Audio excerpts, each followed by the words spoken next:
Montana Territory, January 1882. The snow had swallowed the trail days ago, but Porter Rawlins rode on. His coat hung heavy with frost, his gloves stiff from melted snow that had frozen again. The wind screamed across the valley, and every mile felt like 3. He had not seen another soul since he left Fort Benton behind, and he liked it that way. Nothing waited for him in towns but silence and empty chairs. Then he saw them. A wagon half buried in a snowdrift that would cracked from the cold, one wheel splintered. A woman crouched near the back, wrapped in a thin shawl, her arms curled tight around a toddler. 4 other children huddled close, their faces pale, their eyes hollow. The wind snapped the canvas flap behind them. None of them looked older than 12. Porter pulled his horse to a stop. "You alive out here?" he called. The woman's head jerked up.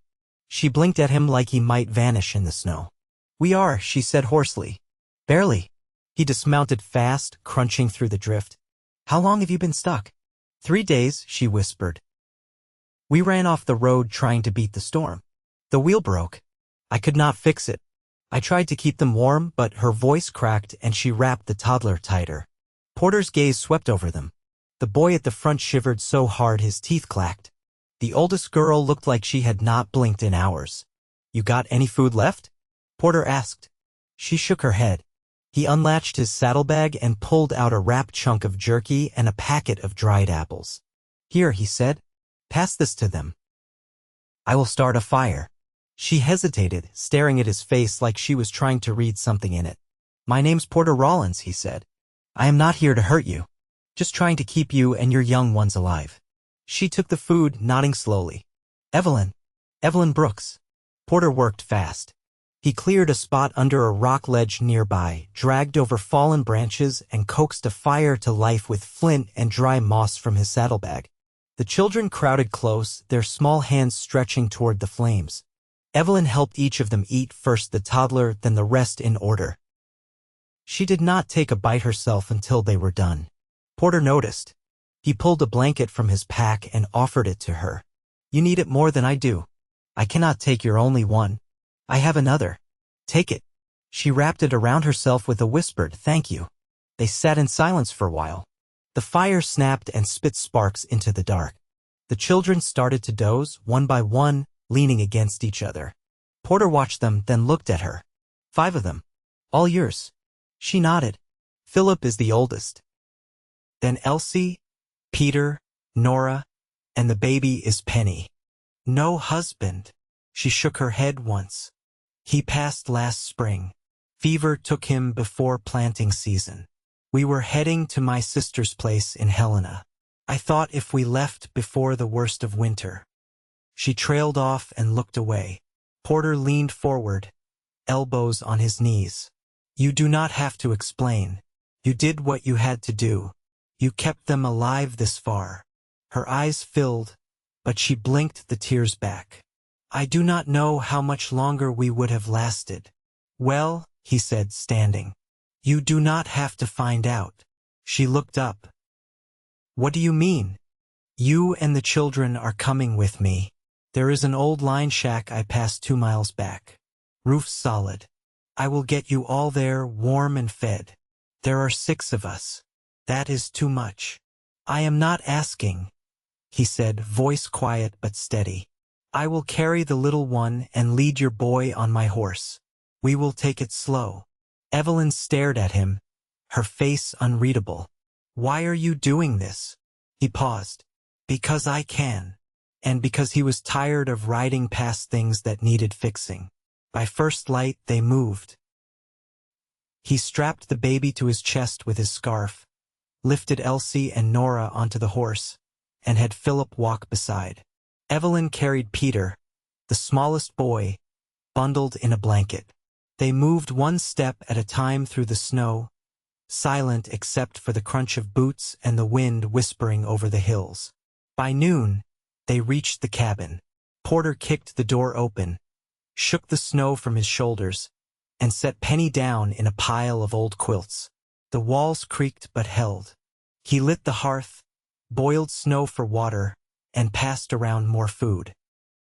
Evelyn moved quietly, brushing hair from her children's faces, helping them take off wet shoes, drying their feet by the fire.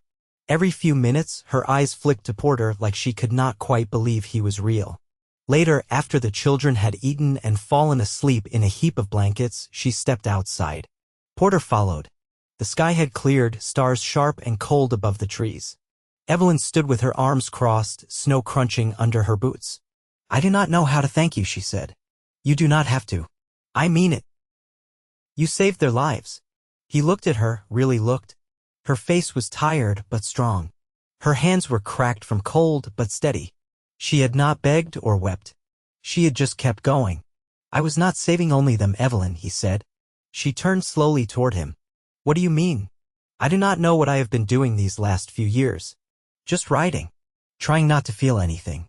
But then I saw you all out there and—" He stopped, unsure how to say the rest. She stepped closer, her voice soft. "And? I remembered what it felt like to care again." Their eyes met. The wind lifted her hair, and she did not look away. "I am not asking for anything," he said. I want you to know I am here, as long as you want me to be." She looked down for a moment, then up again. "Stay." Just that one word. But it held everything. Porter nodded. "I will." By the second day, the cabin had taken on the scent of damp wool, pine smoke, and something faintly sweet from a pot Evelyn had simmering with dried apples and a pinch of cinnamon from Porter's stores. The worst of the storm had passed, though the wind still moved through the trees like a voice half-remembered. Philip had taken to hauling in firewood without being asked. Elsie kept Penny near, humming softly while she smoothed the baby's curls. Peter dozed often, his cheeks gradually losing their pallor. Nora followed Evelyn everywhere, silent but close, her hand always tugging at the hem of her mother's skirt. Porter had patched the broken shutter with flattened tin and nailed it tight. He'd found a rusted kettle behind the stove, which he scrubbed and set to boil snow. He worked quiet but not cold. Evelyn noticed. She stood near the hearth, drying Peter's mittens beside the flames. "You grew up around here?" she asked, not turning. "No.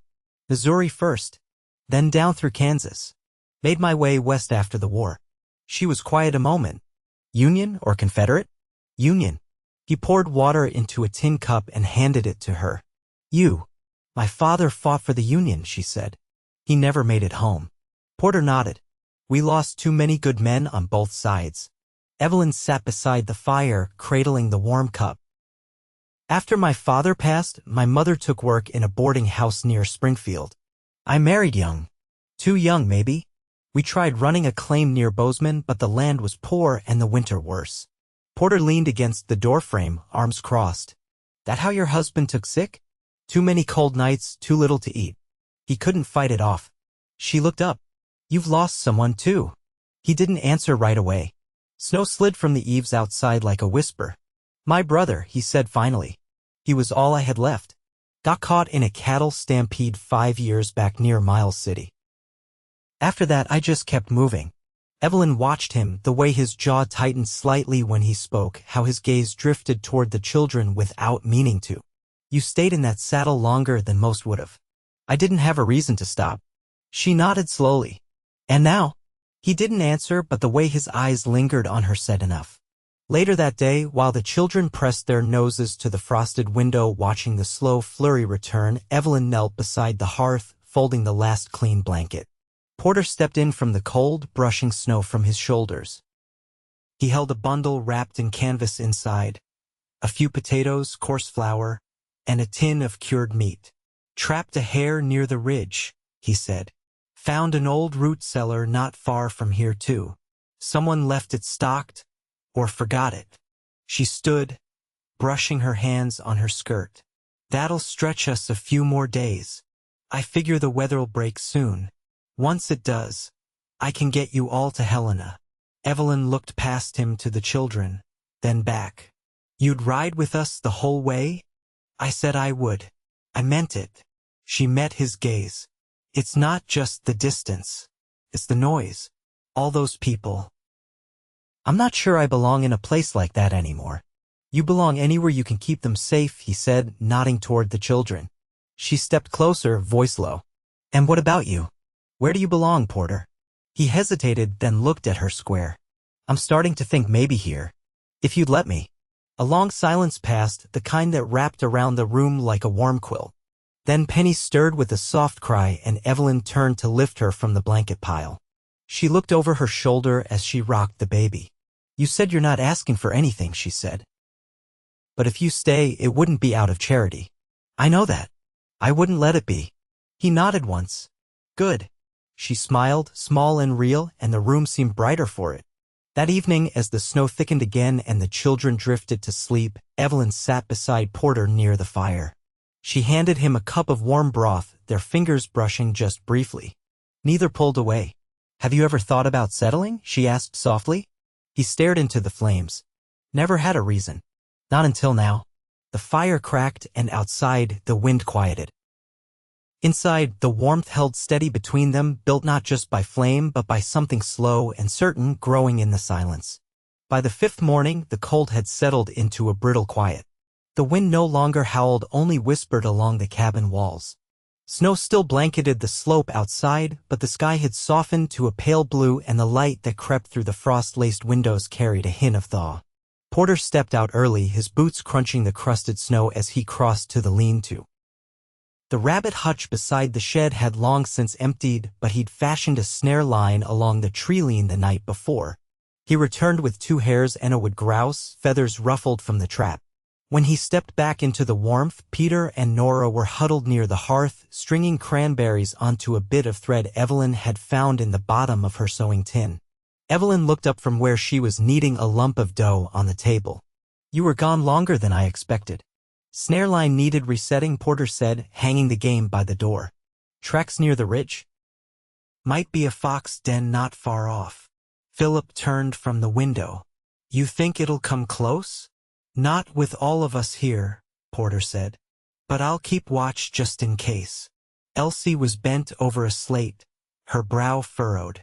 Mama, would you show me the letter again? The one for grouse? Evelyn wiped her hands and walked over, guiding her daughter's fingers through the shape. Like this. Loop low, then up. Porter watched them a long moment, then glanced at the door. I can take Philip with me today. We'll head down the ridge, see if the creek's unfrozen. Might be worth dropping a line. Evelyn looked to her son. You warm enough? Philip straightened. I can go. She nodded once, then turned back to the dough, pressing it smooth with the heel of her hand. They set out before midday, the snow packed firm beneath their boots. Philip kept pace beside Porter, eyes sharp. You ever fished before? Porter asked. Only once. Back when we lived near the river. I caught a sunfish the size of my palm. Porter chuckled low. Well, that's better than most folks manage their first time. The boy was quiet a moment. You gonna stay with us? Porter didn't answer right away. He lifted a branch aside as they passed under a low pine. What do you think? Philip shrugged. Mama doesn't talk much when we sleep, but I saw her looking at you when you weren't watching. Porter knelt near the creek bank. The water moved slow under a skin of clear ice. He knocked a hole through with the heel of his knife and uncoiled a length of twine from his coat pocket. I'd stay, he said. If she asked. Philip squatted beside him. You make her laugh yesterday when you said the snow was thicker than molasses. Porter tied a bit of meat to the line and handed it over. Then maybe there's hope for me yet. They sat in silence while the line bobbed in the water. The cold crept slow but not sharp, and the sun held warm on their backs. Back at the cabin, Evelyn had swept the floor, stacked the last of the dry kindling in the corner, and started a stew with the grouse. The smell of herbs and broth filled the air. She bent to tuck the blanket around Penny, who had drifted to sleep in the crook of Elsie's lap. Nora tugged gently at her skirt. Mama, will we have a roof in Helena? Evelyn paused. Your aunt keeps a boarding house. There's a room waiting. Nora looked toward the door. I like this roof. Evelyn smoothed her daughter's hair. We'll see where the road leads us. By the time Porter and Philip returned, the sun was low, dusting the snow with gold.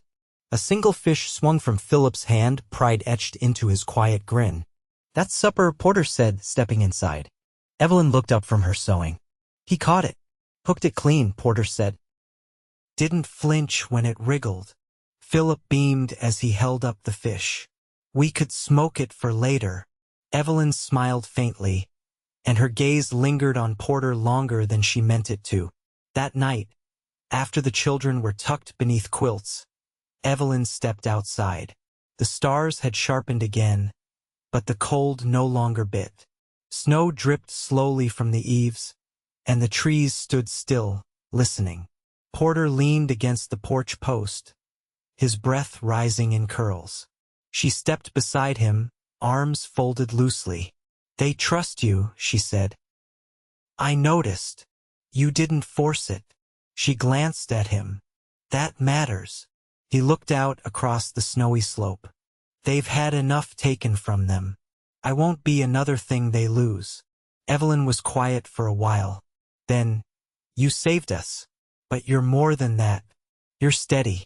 And I haven't had steady in a long time." Porter turned toward her. "You don't need to say anything you're not ready for." "I know," she said. "But I want to." The silence between them deepened, not awkward but full, like a breath held before a promise. "I used to believe a man had to keep moving to stay whole," Porter said. "But now I think maybe the right place keeps you still. Makes you want to build something." Evelyn looked up at him, her voice barely above a whisper. "And what would you build if you stayed?" He met her eyes. "A life, if you'd have me in it." Her answer came not with words, but a soft brush of her hand against his. She didn't pull away. Neither did he. Behind them, from the other side of the cabin wall, a child stirred and sighed in sleep. The night held steady, the stars unwavering above them. And for the first time in a long while, the future didn't feel like something to outrun. It felt like something waiting to be lived. By the 7th morning, the fish had been smoked, the last of the flour stretched into biscuit crumbs, and the weather had settled into a brittle calm. The sky held pale and clear, rimmed in the dry hush that followed the worst of winter's fury. The snow hadn't melted, but it no longer threatened. A stillness had come instead, the kind that asked what came next. Porter rose early, brushing frost from the inside of the window pane with the edge of his sleeve. Evelyn was already at the stove, elbows leaned on the counter, watching the kettle steam without really watching it. He stepped close but didn't speak. She turned slightly, her eyes tracing the morning light as it filtered through the warped glass. "Penny's fever broke," she said quietly. He nodded once. "She sleep easy?" "Most the night," she answered. "I gave her the bit of willow bark you left out. Helped." He leaned against the far wall, arms folded. "You ever think about staying somewhere like this?" "Not Helena. Not a town." She didn't answer at first. Then, "I've thought about what it would be like to stop having to move. And it's a strange thing," she said, "to want stillness after chasing safety." He watched her hands. They were resting on the table now, still for once, palms flat against the wood. The room was quiet except for the soft clink of the kettle lid. "You're not the only one who's tired of searching," he said. She looked over, and there was something in her face that hadn't been there before. Not hesitation, not fear, something steadier. "I know," she said. That afternoon, the children dug a shallow path through the snow, dragging sticks behind them like reins. Porter carved new boot soles from a strip of rawhide for Peter, who'd worn his thin. Evelyn rewove the edge of Nora's shawl with a bit of spare yarn she'd found in the back of a drawer. The cabin no longer felt like a shelter they'd stumbled into. It had begun to take shape as something else. That evening, Evelyn stepped outside to shake the dust from a rug. Porter was by the fence, staring down the slope. "Ridge is thawing," he said when she joined him. "Creek's running faster." She followed his gaze. "You think the road's passable?" "Soon. If we needed to go." She didn't speak for a moment. Then Philip asked me if we were leaving. "What did you tell him?" I said I didn't know yet. The breeze stirred the hem of her dress. He turned to her, not abrupt, just steady. "What do you want, Evelyn?" She looked at him then, fully, her voice quieter than before. "I want to raise my children where they can breathe. Where I don't have to barter dignity for shelter. Where a man doesn't look at me like I'm a burden." "You're not. I know that now," she said. "But I needed time to believe it again." He stepped close enough that she could feel the warmth off his coat. I want to build something with you, if you feel the same. She nodded once. I do. No fire flared between them, no grand gesture. Just the quiet certainty of two people who had carried too much loss and were at last laying it down. She reached for his hand, fingers curling around his without rush, without fear. Inside, Elsie laughed light and sudden, and Penny let out a sleepy coo. Evelyn turned toward the sound, and Porter followed, their steps slow, sure, and side by side. The cabin door creaked open. Warmth spilled out, not just from the hearth, but from the life beginning to root there.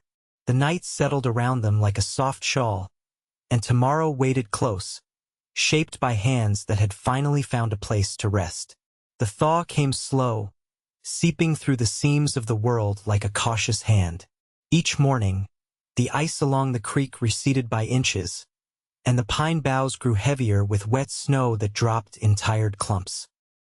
The path Porter had carved to the ridge grew clearer by the day, and the air held the faint, earthy scent of ground waking under frost. Inside the cabin, Evelyn stitched a patch into the knee of Philip's trousers, while Nora and Peter shaped scraps of bark into make-believe animals near the hearth. Porter was outside with Elsie, showing her how to check the traps he'd reset along the tree line. She didn't ask to go, she'd simply followed him out, a length of twine in her coat pocket and a quiet determination in her step. Evelyn paused her needle and looked toward the door. She's been more herself since we came here. Philip glanced up from a worn copy of an almanac. She says Porter talks like folks in stories. Evelyn smiled faintly. She's not wrong. Later, when the sun had dipped behind the far ridge and the snow took on that faint blue hue of late winter dusk, Porter stepped inside with Elsie close behind. She held a small hare in her hands, proud and quiet, her cheeks ruddy with wind. She did the whole tie-off herself, Porter said, hanging his coat. Didn't flinch. Elsie looked to her mother, eyes steady. You did well, Evelyn said, brushing a strand of hair behind her daughter's ear. We'll cook it tomorrow. After supper, Porter remained at the table as the children drifted off one by one. Evelyn gathered the dishes and set them in the basin to soak. Her sleeves were damp at the cuffs, and her hair had come loose behind one ear. You ever think of planting here? He asked, his voice low. She turned, drying her hands slowly. This high up, east of the ridge's flatter. Soil's better than it looks. We'd need to fence it. He met her gaze. If you want it that way. She crossed to the table and sat across from him. I never thought I'd have a say in what came next. For so long it was just about getting through the day. You have one now, he said. I say. A choice. She looked at her hands, then back at him. It's more than just the land. I know. You'd stay here? With us? Not just this season, but for good. I already have, he said. They sat in the quiet of it, the fire burning low, the walls still and warm around them. Evelyn reached for his hand this time. His fingers met hers with the same steadiness he always carried, but there was something softer in the way he held on.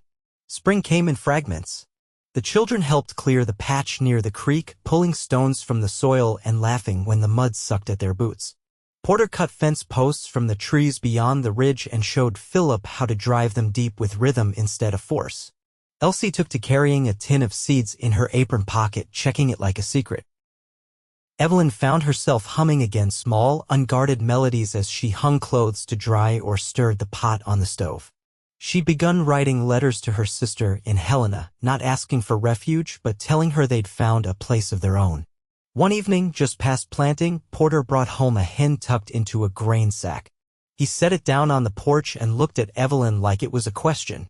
She stepped outside, knelt to loosen the drawstring, and laughed full and sudden as the bird flapped indignantly into the yard. You're serious, then? She said, rising. I don't do things halfway, he said. She touched his chest lightly, fingers bunching in the edge of his shirt. Neither do I. That night, after the children had all gone to sleep, she leaned into him by the hearth, her head against his shoulder, and whispered, I love you. He turned his face to her hair. I know. I love you, too. They married quiet, beneath the tall pines with the children standing in a row beside them, each holding a bundle of wildflowers. There was no preacher, just the truth said plain between them and the vows spoken like promises they'd already begun keeping. The cabin changed slowly, new shelves, a second table built by Porter's hand, Evelyn's curtains sewn from flour sacks and dyed with berries. Chickens came and later goats, and in time the soil gave back what they planted. Years passed without spectacle, only days full of small work, shared glances, and the kind of peace that doesn't ask to be named. The children grew taller, mouths full of questions and hands that remembered what they'd learned in those first long days. Every night, Porter and Evelyn laid down in the same bed, the window open to the sound of wind through pine. And every morning they woke with a life between them, built slow, built strong, built true. A life no storm could take, and that was the life they lived. Together. Always.